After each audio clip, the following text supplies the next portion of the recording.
Finally got gameplay for Dragon Ball Sparking Zero. After 3 months since the initial reveal, we got a chance to see the gameplay and an explanation on the mechanics being used during the battle.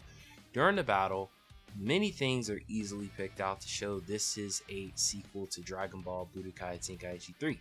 They preserve the essence of the series very well, from things like the ultimate attack when it hits your opponent. They have to find you again, so then that way they can refocus on you, to beam struggles returning as a part of the series. Now they're called impact actions. The game normal movement speed has also been increased so that its speed is that of Budokai Tenkaichi 3's dash speed. They definitely want you to move around fast, and if you pay attention to the game, the arenas seem to be a bit bigger. You even notice the boundaries. Vegeta at one point gets knocked back and hit back off of the boundary. Goku's also on the edge of the boundary at one point, so those still exist.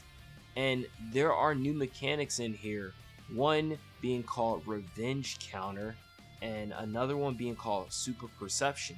They make use of something called Skill Count. Skill Count, let's be real, it's what they were using in BT3. That number after a certain amount of time builds up. If you pay attention in the trailer, that makes use of your transformation, your ultimate, so it adds to that we already know. It just now has a name. Now these new mechanics offer more strategies, if you will, to play the game, but there is something that needs to be addressed, and that's what some of the people in my community have been talking about.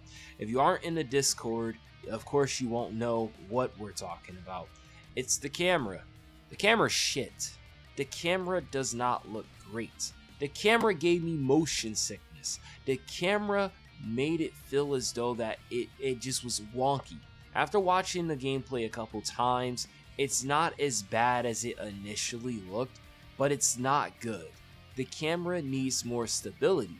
Now, just quickly using an example of looking at Budokai Tenkaichi 3 in this game, it's clearly evident that one of the major reasons why the camera might look less stable has to do with they zoomed out on the characters versus zooming in like how they did in the previous game.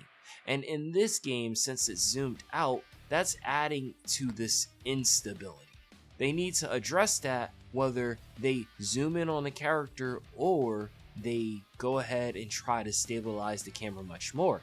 But then there's another thing that's happening, and this is why it's less stable. The movement speed has been increased, which means either the camera speed needs to also increase as well to reflect this change, and then they also have to be able to keep the camera stable while this increase of speed is happening. And before someone says it's because it's 60 frames per second, Raging Blast 2 was a 60 frames per second game, so that is not a good excuse as to why they cannot do this.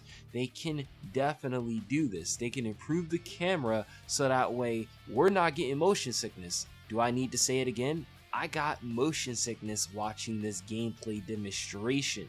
Now, in terms of just the camera, that's not all that I had a problem with. I did have a problem with the hits. The hits felt less impactful. It felt like they could have done more, and I think this has to do with the sound. Some people have even pointed out that they've been reusing audio assets for the names of attacks. If people don't realize it, they need to realize it now. Spike Chunsoft has been using or reusing audio assets. Maybe it's Bandai. Maybe Bandai's helping out and they're making use of these reused assets. But the fact is, they're reusing assets. Now, the problem with that is that it kind of comes across as lazy. They could do better. It comes across a little shitty. Now, some small things that they need to improve on, obviously the audio, obviously the hit and detection. That the detection was good, but the impact wasn't. They need to improve on the camera, the stability, the movement speed can maybe be more smooth versus just fast, because then that starts to look a bit choppy. At one point, the impact frames made it look very choppy for me, and I was just like, yo, this is actually hard to watch in a way. It wasn't a pleasant watch when I got to seeing them vanishing after one after another. It felt very sickly, like, oh, this is bad. It's like the camera went from being 60 FPS, the gameplay went from being 60 FPS to being like 30 frames FPS when they're vanishing into the back. I don't know how to explain it, but it didn't feel smooth. It felt, why does it look like this? But then some small little things like the portraits next to the health could definitely be improved. Instead of just lighting up white when you're getting a hit, maybe it lights up and the picture's changed to kind of reflect that. I would like that a bit better. It's like, why have the pictures there if their image isn't going to change, you know? Now the picture does change when they transform, so I give them that, but maybe when they're experiencing pain, it also changes. This could show you like those small little details they went to go ahead and make the game look phenomenal, but they kept the bars the same. They changed the look, but the bars are the same. We got tons of health and we have the energy. It builds up just like before, but again, those things I mentioned about the camera, the impact, the audio, those things need to be improved. So hopefully what Spike does is that they listen to some of the criticism people share, such as me, and they go ahead and say, hey, what can we do to improve this? And I really think the camera is going to be like the biggest thing that they have to tackle first. Once they improve that camera, this game is going to be phenomenal. I don't think anyone will disagree at all with what I'm saying here. If you do disagree and you like the camera looks completely fine, then I guess everybody that I heard speak about it so far is lying, and they don't have any, they're just bots. They're just listening to me like, yo, Makai said it, so I said it. I don't think people think like that in the community, at least in my neck of the woods. Now, once again, I think the game looks great. I am excited for this game. Visually speaking, this game looks great. It looks better than Xenoverse. Heck, it's fighting in some areas with fighters. Its color saturation is better than fighters. Modeling, I would argue that fighters, but you see what I mean.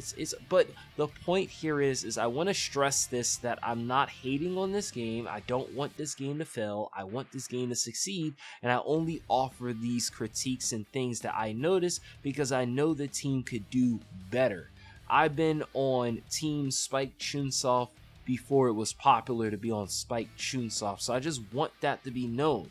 Now, I want you guys in the comment section, do you have any criticisms pertaining to the gameplay? I will be doing a stream later today, so if you want to hear my live thoughts and me break down the things that I've seen, make sure you're subscribed to this channel so that way you can check that out. With that being said, I am Makai San, and I'll catch you guys later.